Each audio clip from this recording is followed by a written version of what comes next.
Nós demos início à série, uma série de estudos intitulada como DNA, compartilhando a fundação de ser igreja, Como ser uma igreja bíblica, saudável, simples, contemporânea. O nosso primeiro domingo, foi uma igreja que sabe, uma igreja que chora e lamenta. Nós falamos que o chorar é humano, mas o lamentar é algo pertinente exclusivamente do cristão. Pois o cristão sabe que esse tempo agora é um sofrimento momentâneo, que logo, logo vai passar. E logo, logo é só o cristão que tem isso, essa convicção de que logo, logo nós estaremos no lugar onde nós sempre sonhamos estar. Um lugar onde não vai haver choro, nem lágrima, nem dor. Vai haver, aparentemente, se a hermenêutica de muitos estiverem certo, vai ser a última vez que nós vamos ter o choro, vai ter o último choro no céu. Vai ser o último que ele vai enxugar. E isso é algo confortante para o cristão. Nós falamos sobre 4 obstáculos na vida do cristão que deseja lamentar de forma correta. Nós falamos nesses 4 obstáculos, que o primeiro é que nós podemos tentar ignorar, como se não tivesse acontecendo nada conosco e ao nosso redor. E colocamos essa máscara de dureza de que está tudo bem.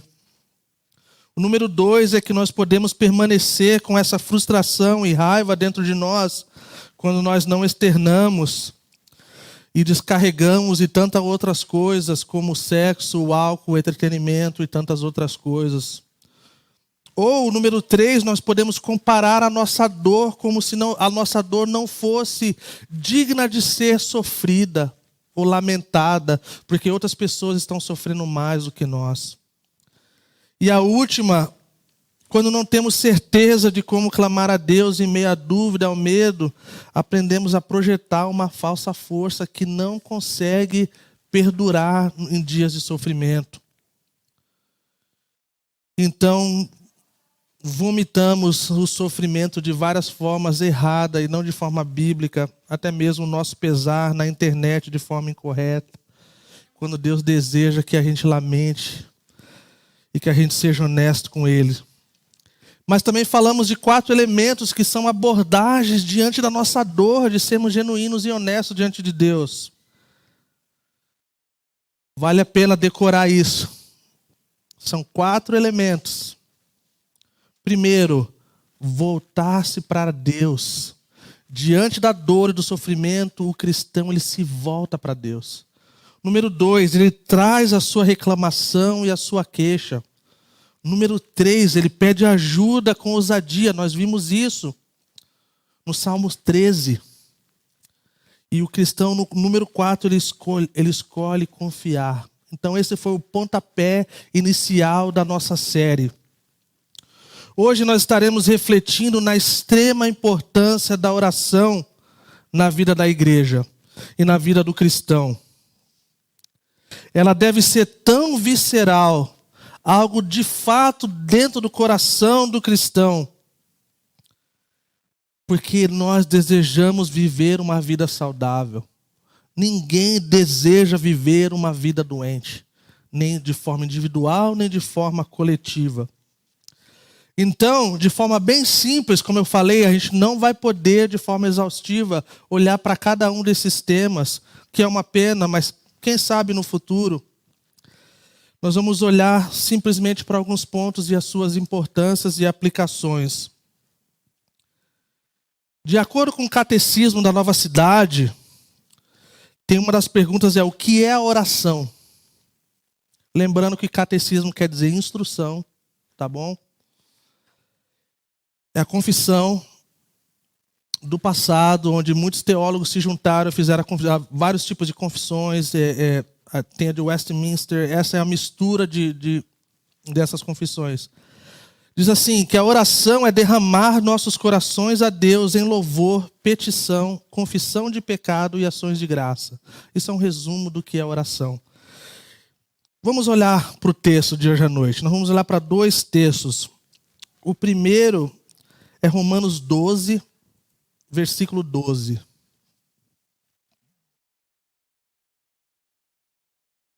Romanos 12, versículo 12 diz assim: nunca lhes falte o zelo, sejam fervorosos no espírito, sirvam ao Senhor. Alegrem-se na esperança, sejam pacientes na tribulação, perseverem na oração. E o outro texto é em 1 Tessalonicenses, capítulo 5, versículo 16 a 19.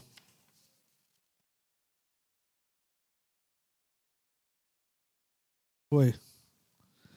Versículo 16 diz assim: alegrem-se sempre, orem continuamente, deem graças em todas as circunstâncias, pois esta é a vontade de Deus para vocês em Cristo Jesus.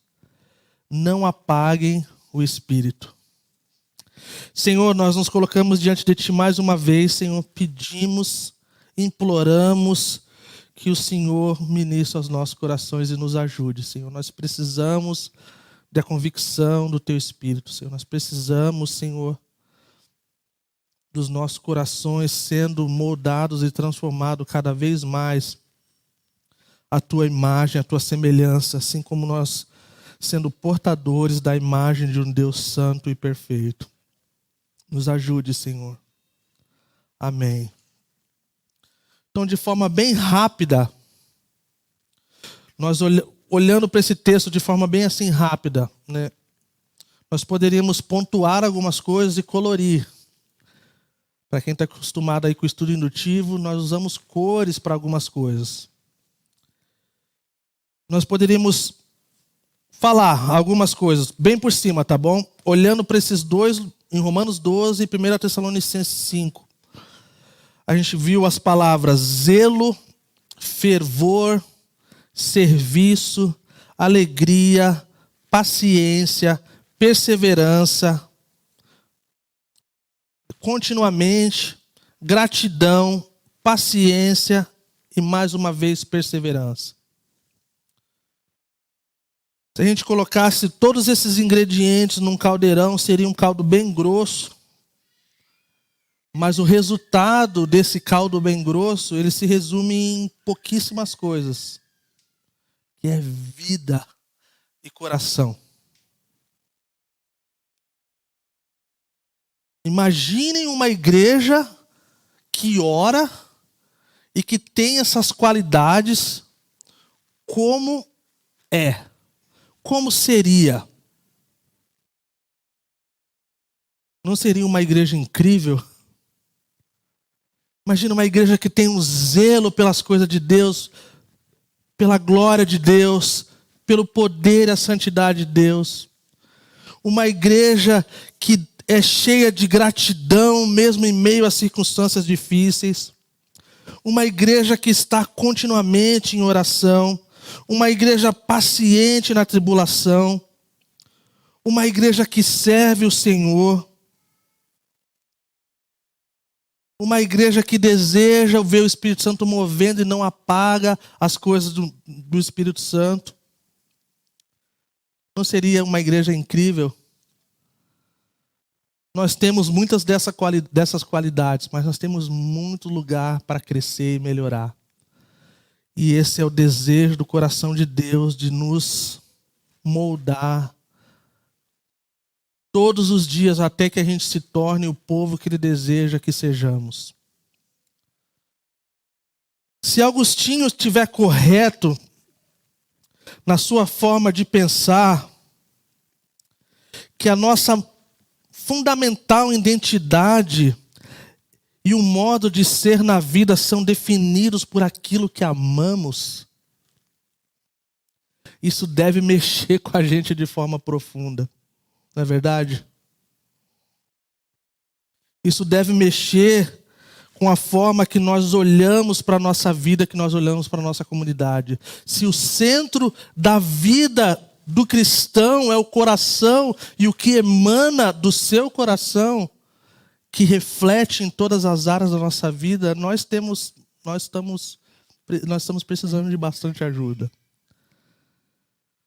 E eu creio que Agostinho está certo. Ele está correto que nós nos tornamos cada vez mais como aquilo que amamos. Mas existe um abismo nisso então, né? Porque nós amamos tantas coisas. Tantas coisas nós amamos. A palavra amor, ela tomou uma forma de... Nós amamos Coca-Cola. Eu não amo mais Coca-Cola, eu estou liberto. Aleluia, glória a Deus. Não é nada, de vez em quando eu dou uma tremida. Mas aí vocês entenderam, né? A gente ama um monte de coisa, cara. Então é importante olhar baseado, né, pensando nesse pensamento agostiniano em relação a isso. Olha que interessante que ele falava. Ele falava assim, que ele costumava ensinar que todas as pessoas buscam a felicidade e se apegam às coisas que, segundo acreditam, as farão felizes. Olha que interessante. Esse apego, ele é vivenciado como amor. Nossa, mas o que isso tem a ver com oração? Tudo. O problema do ser humano é que por causa do pecado, da queda, onde tudo desconfigurou, nós identificamos de forma errada o que nos torna de fato felizes e vivendo uma vida correta. Então, quando nós olhamos para esse resultado, são amores, afetos desordenados. Em outras palavras, fora de ordem, fora do lugar onde deveria estar. E isso mostra o quanto a queda nos afetou. Nós colocamos as nossas afeições e os nossos afetos em tantas coisas que elas lutam com o que de fato deveríamos amar e ter afeto. O Keller, falando sobre esse assunto, ele fala: ou amamos o que não deveríamos, ou deixamos de amar o que deveríamos, ou amamos mais o que deveríamos amar menos, ou amamos menos o que deveríamos amar mais. Não é verdade, gente? Não faz sentido. Então, olhando nessa linha de pensamento, vemos o argumento que os nossos afetos fundamentais constituem a nossa identidade, o nosso DNA. Para fazer mais sentido, isso mexe com o nosso DNA como igreja, como comunidade. Como devemos ser uma igreja bíblica que ora, como isso funciona. Muitas vezes nós sabemos como não fazer. Temos dificuldade de como fazer as coisas certas. Pois assim, gente, determinam aquilo para que somos essencialmente orientados. E numa última análise, governa a nossa visão acerca de uma vida boa e saudável, que molda o nosso ser nesse mundo que nós vivemos. E dá sentido a todos os nossos desejos e ações que são menos fundamentais, que são menos importantes. Nós damos prioridade ao que merece prioridade. Então, como nós seguimos adiante nessa questão da oração, de uma igreja que ora, em relação a isso? Essa linha de pensamento, várias pessoas adotaram essa linha porque faz muito sentido. Que para transformar as pessoas, para ver mudança de verdade, em profundidade, devemos mudar o que adoramos, o que de fato amamos. Então há esse recalibrar que nós temos falado desde o ano passado. Acontece esse recalibrar dos nossos afetos e das nossas emoções e afeições. E a gente pode ver isso através do louvor e da adoração. O discipulado cristão, ele acontece no culto, primariamente. É onde nós chegamos com toda a nossa bagagem da semana e nós vamos diante de um Deus santo. E nós derramamos o nosso coração. Então há esse recalibrar, há essa troca do que está desordenado e fora de lugar para o que de fato importa, para o que de fato merece prioridade. Então, gente, pensamentos, argumentos, crença são de meio de extrema importância para comover o coração, mas somos, em última análise, aquilo que de fato nós adoramos, que nós amamos. A nossa raiva, a ansiedade, o desânimo descontrolados resultam em afeto desordenado. Eu quero enfatizar essa questão do que é ordenado, orientado, o que é desorientado e desordenado. Então, o que pode refazer a engenharia do nosso ser mais íntimo? A estrutura da nossa personalidade. O que pode criar uma comunidade extremamente humana e saudável? Louvor e adoração a Deus. É nesse lugar que nós encontramos com o Deus vivo. E nós lembramos que tudo lá fora pode esperar. Nós lembramos que todas as nossas preocupações e todos os nossos amores secundários, eles perdem a beleza diante da beleza da face de Jesus Cristo. E isso de fato mexe com o nosso coração. Devemos então amar a Deus acima de tudo. E isso só pode ser cultivado através da oração, do louvor e da adoração. Não faz sentido, né? Precisamos trocar essas coisas que estão fora de ordem para o que realmente é bíblico, o que realmente precisa estar no lugar devido. E essa troca acontece no culto cristão, onde o seu povo se reúne com um intuito de encontrar o seu Senhor e cultuar o seu Senhor. Mais uma vez, citando Agostinho, ele fala assim que o viver bem depende de reordenar nossos afetos. Então, uma vida boa tem tudo a ver com os nossos afetos. Se os nossos afetos estão no lugar correto, nós vamos viver beleza e coisas incríveis, porque nós estamos diante do que nós deveríamos sempre estar. Eu preciso confessar uma confissão de muitos pastores, uma frustração. Da maioria dos pastores e líderes. É terrível, gente. Você, semana após semana, tentar convencer as ovelhas da importância da oração. É vergonhoso quase, de que você tem que chamar a atenção da galera para algo que é tão importante e crucial na vida do crente. E chega a ser decepcionante quando parece que a gente não está entendendo. Assim, não é a questão do falar, não é a questão do mandar, não é a questão do... Não, é a questão do... Sabe, nós temos filhos, nossos exemplos normalmente envolvem filhos, tá bom? Então, assim, desculpa você que não tem filhos, mas... o desejo do coração de um pastor para a sua igreja, para a sua ovelha, não é o de mandar. É o de ver assim, vocês estão perdendo. Vocês não estão vivendo a plenitude das coisas que Deus tem para você e para nós como comunidade. Então, por isso é frustrante. E eu espero que um dia isso mude. Mas isso nos mostra um ponto importante.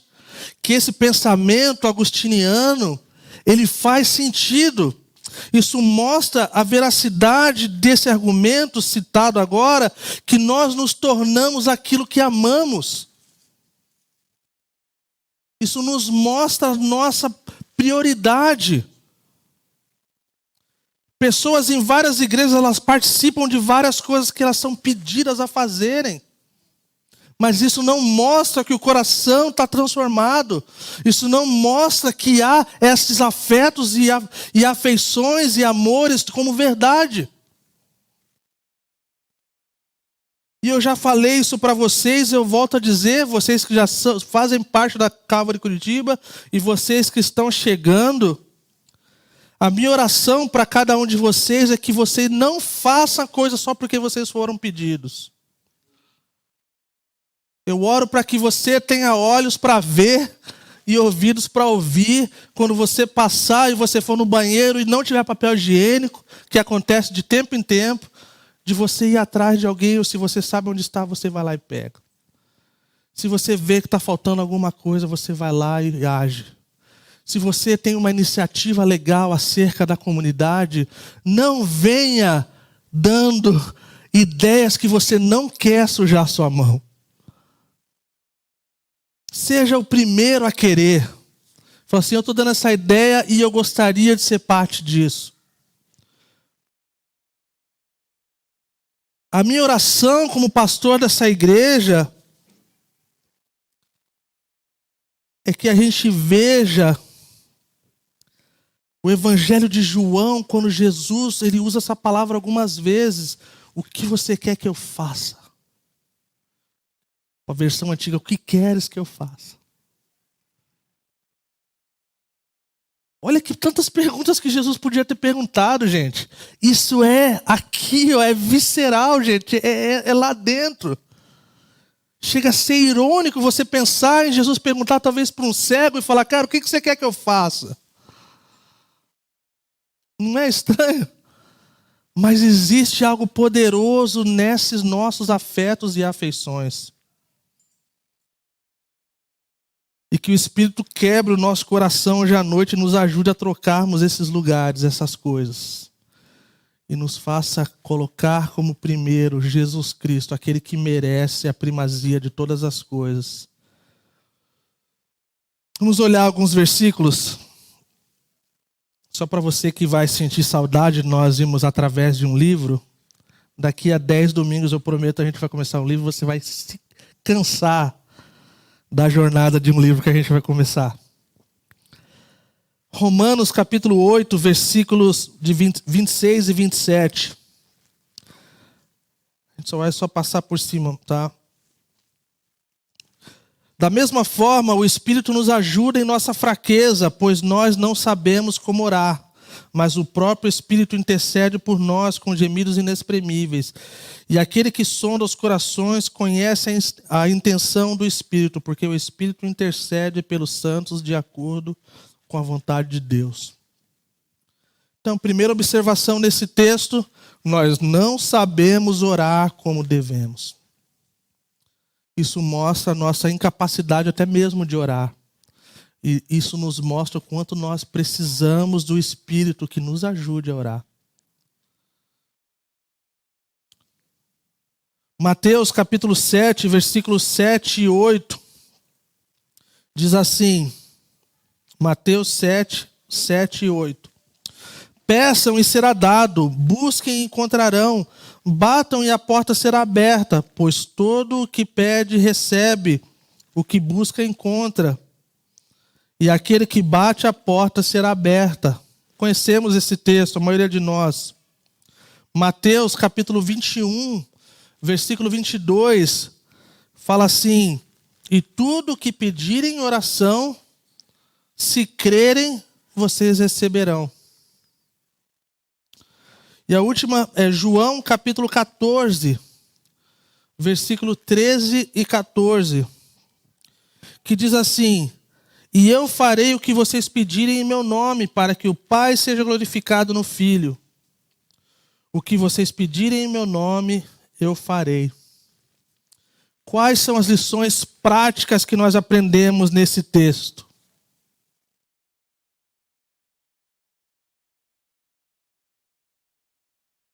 Algumas só para a gente... Não temos pedido como deveríamos. Não temos procurado e batido como deveríamos. Pois quem pede será dado, e quem busca encontrará, e quem bate a porta vai se abrir. Por muito tempo há uma discussão, gente. Essa é uma das coisas que eu queria abordar ao nós seguirmos adiante olhando para o futuro da Calvary Curitiba, acerca desse assunto.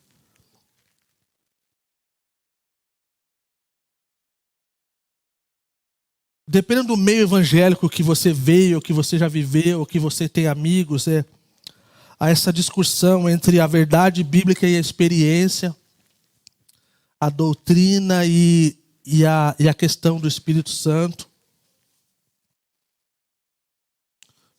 Fulano era um cara super de Deus, a mina super de Deus. Nossa, começou a estudar teologia e esfriou. Ah, fulano era, cara, um cara manjava muito. Nossa, a guria manjava muito da Bíblia, cara. Começou a andar com uma galera aí, cara. Foi pro upside down do Stranger Things, nunca mais voltou. De tão pira que entrou nos esquemas. E essa coisa se estendeu. Nós temos dificuldade de lidar com o que é a doutrina e a experiência no Espírito. Nós temos dificuldade. E como isso é na Calvary Curitiba?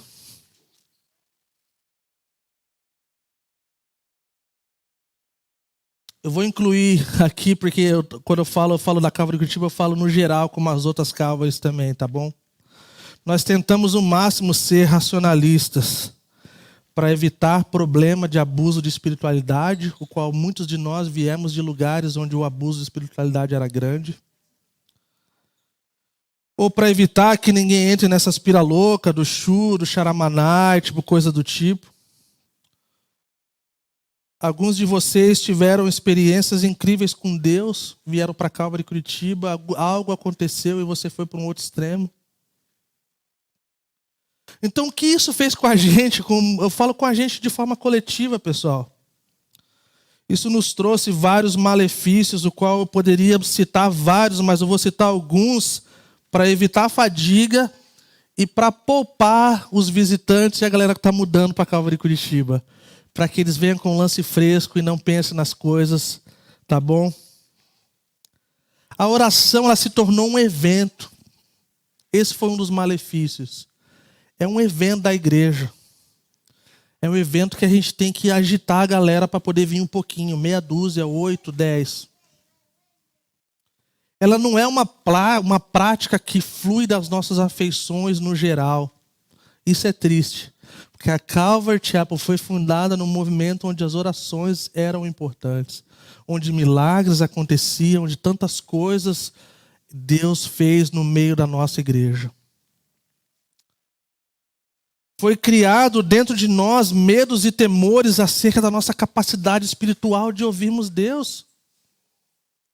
Nós temos medo, se Deus falou com a gente tem medo. E não é temor de Deus, é temor dos homens mesmo, como é que vão receber. E nós agimos diante disso, então, nossos medos e temores nos engessam, gente. E é muito triste ver alguns de vocês, cara, cheios de dons e talentos, cara, que vieram de outras igrejas, ou até mesmo dessa igreja, que estão engessados. Vocês estão do outro lado. Do outro lado, o qual Jesus não quer que você esteja. Alguns de nós fomos feridos pelo abuso, pela rigidez dos nossos outras igrejas ou lugares que nós deixamos essa ferida tornar algo que está abafando o Espírito Santo.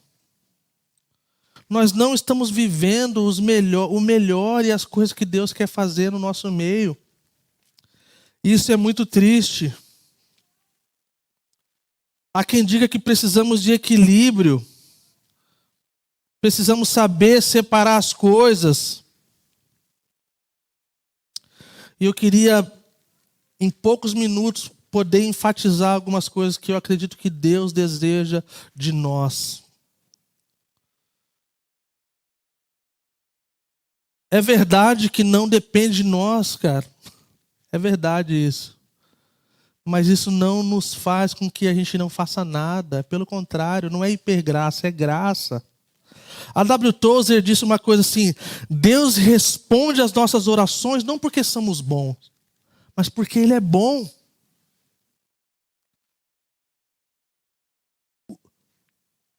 O Thomas disse uma coisa assim interessante. Ele disse assim, que não devemos dar pouca ênfase na base emocional da experiência. Alguns evitam de pronto essa ideia por sua subjetividade, mas o abuso da subjetividade de deixar as coisas no ar, em certos círculos, não pode eliminar as dimensões mística e emocional da experiência cristã.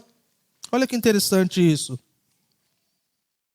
Eu estou lendo um livro do Keller sobre oração, e isso mexeu comigo essa semana.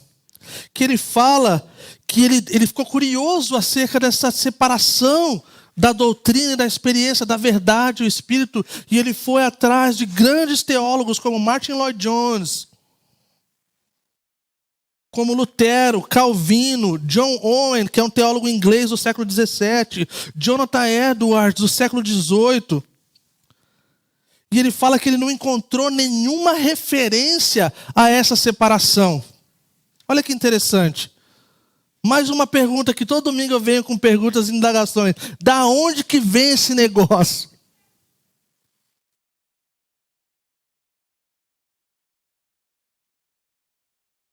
E uma das coisas que mexeu comigo nesses exemplos desse livro sobre oração, do Tim Keller, ele fala assim que o John Owen, que é esse pregador, né, inglês do século XVII, ele estava em seu sermão sobre o Evangelho.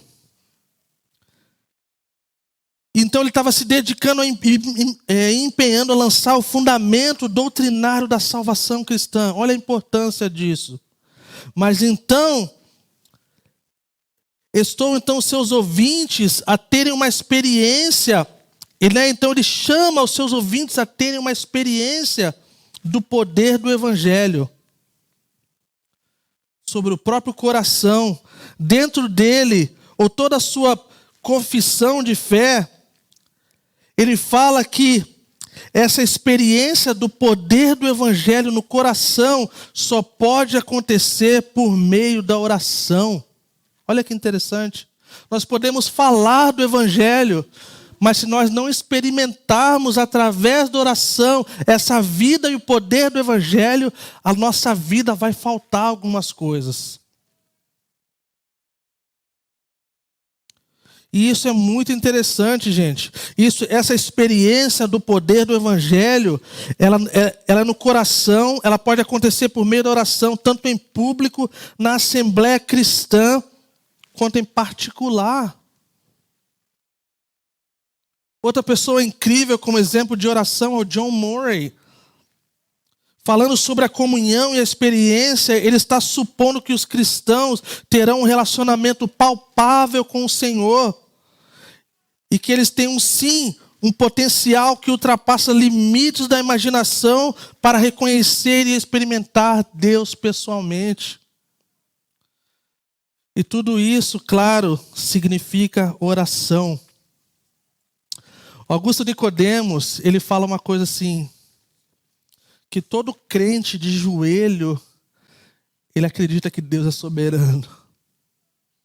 Quando você está de joelho diante da face de Deus, você entende a soberania de Deus, o quanto Ele está assentado no alto e sublime trono, e como Ele é Deus e nós não somos. E como esse ato de se ajoelhar, ele mostra para nós, para mim e para você, para o nosso corpo, que nós estamos no lugar devido e que Deus está no lugar devido. Então, gente, mais uma observação importante que pode passar despercebido diante dessa questão da oração, é que a oração, o resultado da oração da vida do cristão na comunidade, ela reverbera em expressões e reflexo de uma vida bem vivida, para a glória de Deus. No nosso serviço, no desejo de fazer coisas para Deus e ver Deus fazendo grandes coisas. Queridos irmãos e irmãs, nós estamos vivendo novos dias de Neemias. Se você conhece um pouco da história do livro de Neemias, você vai ver que nós estamos vivendo isso como comunidade da fé, nesses dias terríveis que temos vivido, embora temos avançado. Nós estamos vivendo um tempo onde nós precisamos de todos juntos, todos com um propósito, todos com desejo, todos querendo viver o melhor de Deus para nós e para a nossa comunidade. Neemias 4:6, ele fala assim, não vou ler, eu vou só falar. Nesse meio tempo, fomos reconstruindo o muro. Olha que interessante. Nesse meio tempo, em meio às coisas acontecendo, deixa eu falar uma coisa para vocês. Talvez alguns de vocês não estão percebendo, mas nós estamos construindo um muro, pessoal. Nós avançamos em várias coisas. Deus colocou algumas coisas no meu coração. E tem sido incrível poder ver, nós estamos avançando, nós conseguimos avançar em coisas que eram muito problemáticas na questão burocrática da nossa igreja. Nós estamos quase lá. Nós estamos lidando com algumas coisas. Nesse meio tempo, nós estamos construindo um muro. E olha que legal, pois o povo estava totalmente dedicado ao trabalho. Uma igreja que ora, ela está totalmente dedicada ao trabalho. Neemias 4:14 fala, lutem por seus irmãos. No meio da construção, lutem por seus irmãos. Deixa eu falar uma coisa para vocês, nós estamos lutando por alguns de vocês, cara. Alguns de vocês estão sofrendo demais. E nós temos sido esse lugar de refúgio para alguns de vocês. Nós temos crescido no nosso amor uns pelos outros. Nós temos crescido na hospitalidade. Em tão pouco tempo, Deus está despertando a nossa comunidade. Coisas que o pastor Tom orava e falava e exortava por muito tempo. Neemias 1:4 fala, eu ouvi essas coisas e passei dias lamentando, jejuando e orando ao Deus dos céus. Então, quão importante é uma igreja que ora. Quão importante essa questão coletiva.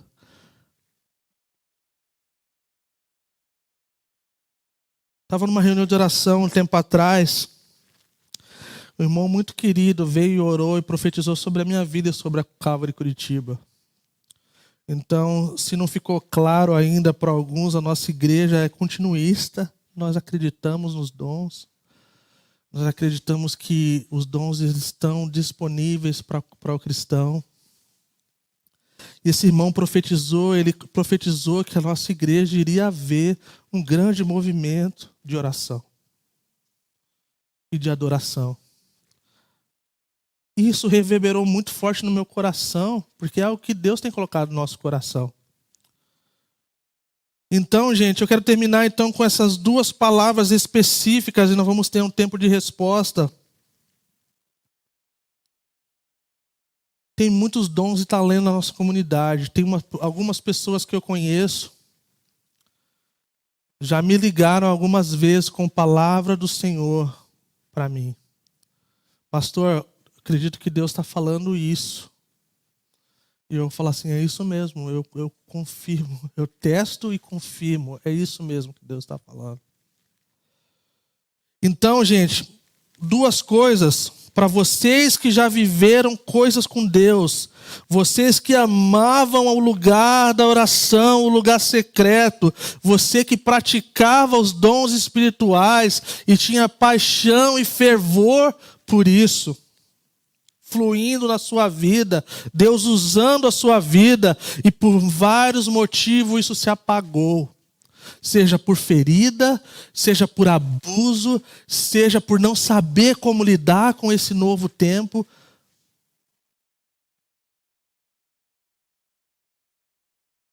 Talvez consumido por sua agenda de trabalho ou pelo conforto. Muitos de nós da Calvary Curitiba somos confortáveis demais e Deus vai mexer com o nosso conforto. Então nós vamos orar para que o Senhor faça algo novo hoje na sua vida. E que hoje à noite o Senhor faça algo novo para que você tenha saudade do lugar secreto. Para que você ame Jesus de novo como você já amou antes. Que Deus volte a usar a sua vida ainda mais do que já usou no passado. Para vocês que entendem essa necessidade da troca, desse recalibrar das coisas que estão fora de ordem. E você precisa desse reordenar de afetos e paixões e amores. Que hoje à noite o Senhor comece mais uma vez essa obra na sua vida.